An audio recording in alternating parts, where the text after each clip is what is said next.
Prezados irmãos e irmãs, louvado seja nosso Senhor Jesus Cristo. Para sempre seja louvado e a vossa Mãe Maria Santíssima. O profeta Jeremias e o Salmo 1 fala dos dois caminhos, o caminho de Deus e o caminho de longe de Deus.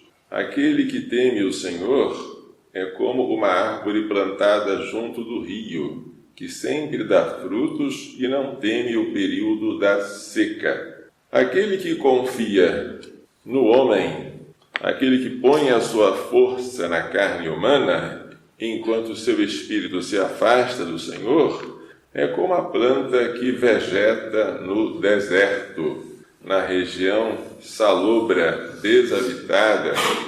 Mas o que vai determinar isso é o coração do homem, que ninguém consegue penetrar nem corrigir, somente o Senhor. O Senhor perscruta o coração, o Senhor sonda os rins e dá a cada um conforme o seu proceder, conforme o fruto das suas obras. A parábola do rico e do pobre chamado Lázaro fala de um homem que confiou no homem, que pôs a sua força na carne humana.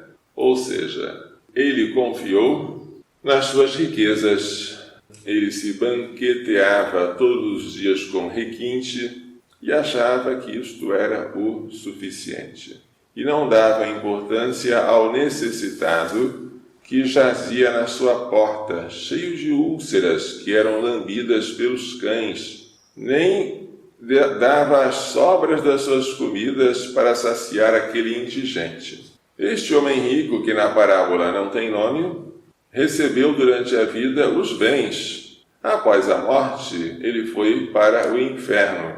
Lázaro recebeu durante a vida os males. Após a morte, ele foi para o seio de Abraão, uma expressão bonita para indicar o céu, onde estão os patriarcas, a começar por Abraão, que foi o nosso pai na fé. Depois que houve esta separação, este juízo, logo após a morte, portanto, um juízo particular, o rico, no meio dos tormentos, vê de longe o seu pai Abraão e Lázaro ao seu lado e suplica: Pai Abraão, manda que Lázaro venha molhar a ponta do dedo na água e refrescar a minha língua, porque eu estou sendo atormentado nesta chama. E Abraão responde: Filho, lembra-te que durante a vida recebeste os bens e Lázaro os males.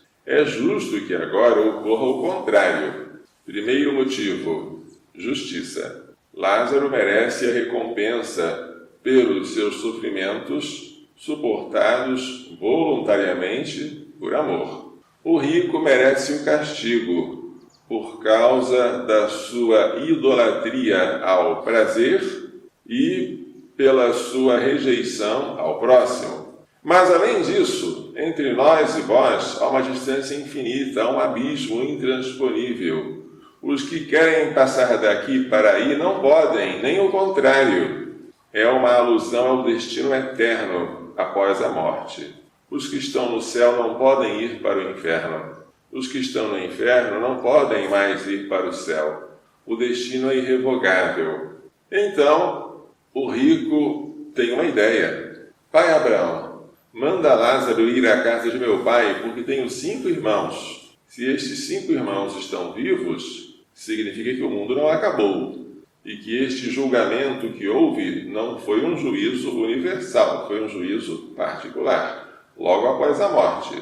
E esse juízo já determinou que Lázaro fosse para o céu e o rico para o inferno. Portanto, há 2 juízos, um particular e o outro no fim do mundo, universal. Aqui a parábola já refere ao juízo particular. Manda que Lázaro vá à casa de meu pai, porque tenho 5 irmãos, porque eles também estão se comportando mal, para que eles não venham para este lugar horrível. E pai Abraão responde: eles têm Moisés e os profetas, que os ouçam. É tão simples. Não, pai Abraão, mas se alguém aparecer dentre os mortos para falar com eles, vão se converter. se não ouvem a Moisés nem aos profetas, nem que alguém ressuscite dos mortos, eles se converterão. Esta é uma alusão ao que iria acontecer com a ressurreição do Senhor. Os fariseus, os escribas, os ímpios que não aceitaram Moisés e os profetas, depois não aceitariam Jesus mesmo depois que ele ressuscitasse dos mortos. O que aconteceu com os sumos sacerdotes depois que os guardas vieram dizer que o sepulcro estava vazio, que houve um terremoto, que a pedra foi removida? Eles deveriam dizer: estávamos errados, este homem não era um impostor. O que ele falou aconteceu, ele ressuscitou. Vamos agora fazer penitência e acreditar nele. Mas não, eles não acreditaram, subornaram os guardas para que eles espalhassem uma notícia falsa de que estavam dormindo enquanto os discípulos roubaram o corpo do Senhor. Mesmo que alguém ressuscite dos mortos, eles não acreditarão.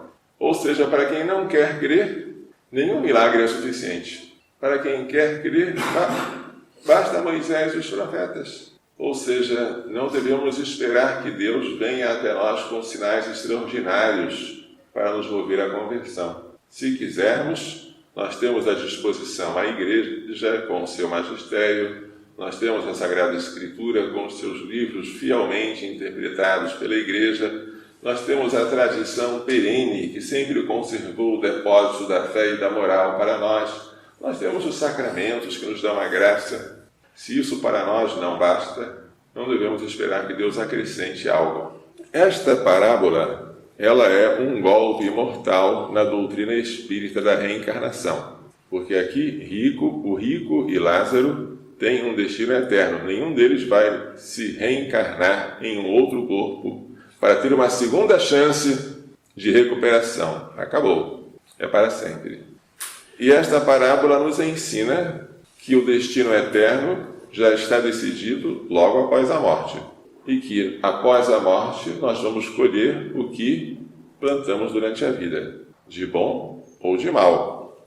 E que nós seremos julgados pelas obras de misericórdia, que o rico não soube fazer, porque ele pôs a sua confiança na carne, no homem, e não no Senhor. Mas, se nós não podemos pôr a confiança no homem, como podemos conviver? Seremos obrigados a desconfiar uns dos outros? Só há um meio de confiar no homem, é confiar no homem Jesus, que não se engana nem nos engana. Ele não é apenas verdadeiro, ele é a verdade. Depois que confiamos nele, aí sim, crendo que ele nos regenerou pelo batismo e nos deu a graça, agora podemos confiar naqueles que foram regenerados por ele. E aí começa uma cadeia de confiança mútua entre aqueles que renasceram da água e do Espírito.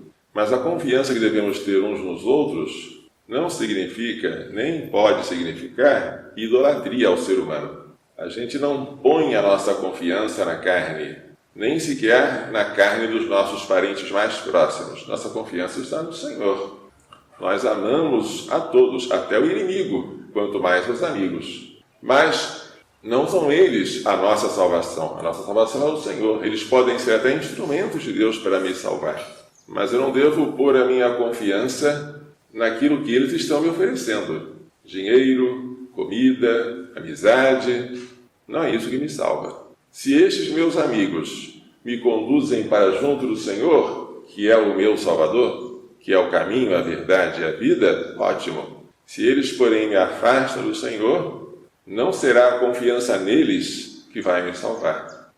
Vocês estão vendo algum pobre à nossa porta com úlceras? Eu às vezes vejo, mas são feridas muito profundas e ninguém consegue curá-las. Enquanto ele está lá, nós estamos aqui nos banqueteando com a Eucaristia, comendo um manjar finíssimo, o pão dos anjos. Deixar os que estão indigentes à míngua, o simples fato de não fazer nada, já é suficiente para nós irmos para o fogo eterno. E o pecado de omissão, aquele pecado que se faz não fazendo, é o mais fácil de cometer e o mais difícil de perceber que se cometeu. E por isso mesmo, o mais difícil de se emendar. Vamos pedir a Maria Santíssima que nos faça corrigir deste pecado, enquanto ainda há tempo. Louvado seja nosso Senhor Jesus Cristo. Para sempre seja louvado.